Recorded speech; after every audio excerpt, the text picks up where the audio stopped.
Are Red Bull set to dominate Formula 1 in 2025? Well, I asked that because Max Verstappen seems to have given a little bit of a chilling warning to the rest of the field and the opposition in 2025. And we're going to ask the question, if the scandal of Red Bull is finally put in the past, then can they move on? In a recent interview, Max was talking about 2024 and the person beside them in the other cockpit. Now, obviously in 2025, that's going to be Liam Lawson. And let's be honest, nobody's really expecting Liam to be beating Max week in, week out. Helmut Marko is simply hoping that he's going to be within 0.3. Okay, that's the benchmark that we've already spoke about. But Max said this: if we can get the car back to the front, the name in the other cockpit won't matter. What he's basically saying here, I think, is no slight to Liam Lawson necessarily, but the most important thing is that they need to actually have a car that will challenge in 2025. There is a little bit of kind of like minor arrogance there, which I guess assumes that, you know, if they do have a car that can challenge, it won't matter because he will be the number one. And let's be honest, everybody expects that. He's obviously an amazingly insane talented driver who's probably the best in the world. But he won't be able to show that if he doesn't get a car that allows him to show that. Kind of funny, everybody was slagging off Lando Norris for saying it's about the car and not skill and talent and stuff like that, and then Max is like, it's kind of about the car. He also goes on to talk about, though, some of the struggles that they had in 2024, which is a little bit weird because at the start of 2024, let's be honest, they were incredibly dominant. Well, Max was, maybe Sergio Perez was not. But then towards of 2024, there were some challenges, you know, from Ferrari and more importantly, McLaren, sometimes Mercedes, but mostly not. And he speaks about why that's the case. He's talking about how they were struggling specifically in colder conditions. We often lack the necessary balance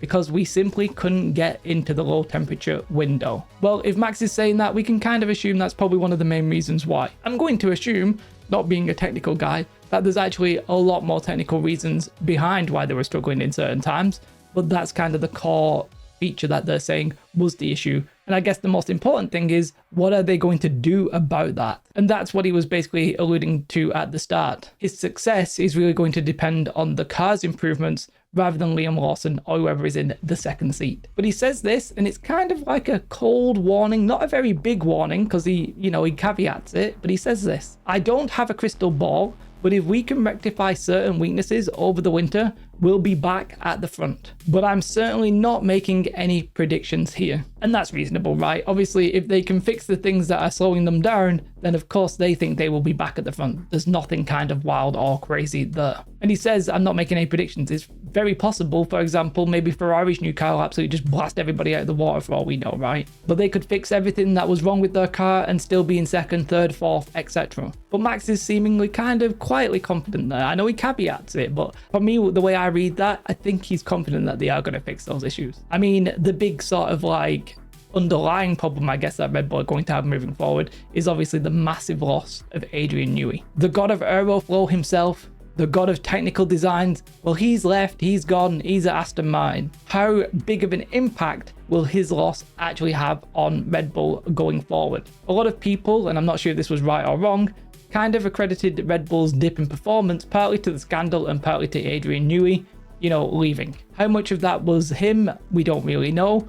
How much of the impact will he have had on the next year's car? I don't really know. He is one man after all. But I think we can safely say he's a massive loss to Red Bull. So whether or not they can fix those certain weaknesses is actually kind of questionable, right? I kind of feel, and then this is a layman's point of view, that maybe the full impact of that will be when we change regulations. Maybe a lot of the actual core concepts of the car will remain as they are, and maybe that impact will be felt when we change regulations. That's going to be exciting to see though in 2025. The other thing that Max talks about here is his teammates. We know we had the warning from Helmut Marko saying about you got to be within 0.3, but at this point I'm kind of not sure Max even cares who he's driving alongside. He just thinks he's going to beat everybody, and he's probably right. Max though does say that Daniel Ricciardo was actually the teammate that he learned the most from. The Honey Badger not seemingly wanting to take a seat in 2025. I think he was offered, right, and then he declined. At least that was the rumor. He says, definitely Daniel Ricciardo. I was able to learn the most from him. I absorbed a lot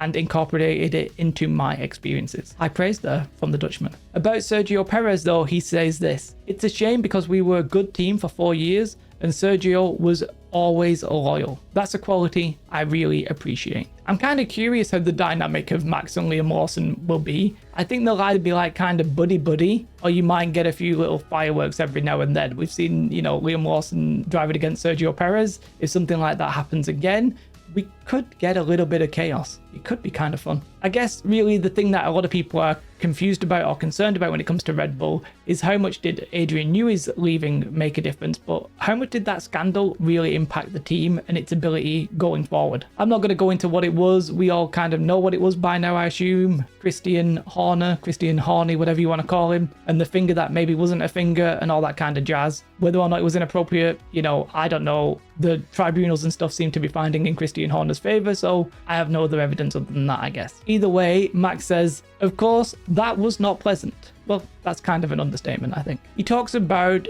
Dietrich Mateschitz, and he basically says if he'd have been there, it would have been resolved much faster. And his unfortunate death in 2022 meant that the 2024 scandal went on probably longer than it needed to be.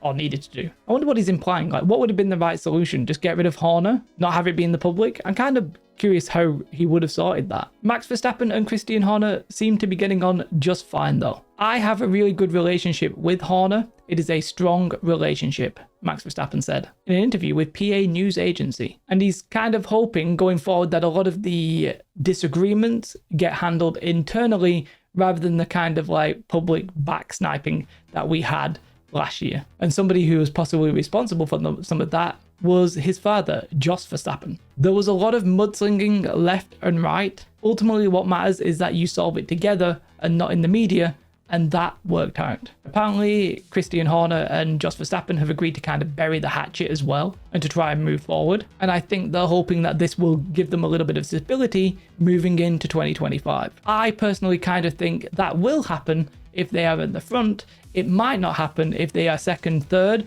or we have like a close title challenge. Let's be honest, more mud might be slung. I like how he said from left and right. It basically means our side and their side. My dad and my team principal, please get on nicely. I don't know. That's not a Max Verstappen impression, by the way. He doesn't talk like that. Either way, I think 2025 is going to be interesting if you're a Red Bull enjoyer. Or, well, to be honest, even if you're not. Will Red Bull actually still be title contenders without Adrian? Probably, if the car's still good and they can fix those other issues. And Max believes they are going to fix some of the key things that went wrong towards the end of 2024. Will Liam Lawson be a decent part of that component? Hopefully as well. And importantly, will Jos Verstappen and Christian Horner actually get on enough so that they don't cause a big sensation again? We don't know right now, but we will know in 2025. Do like, subscribe, have a beautiful day. Goodbye.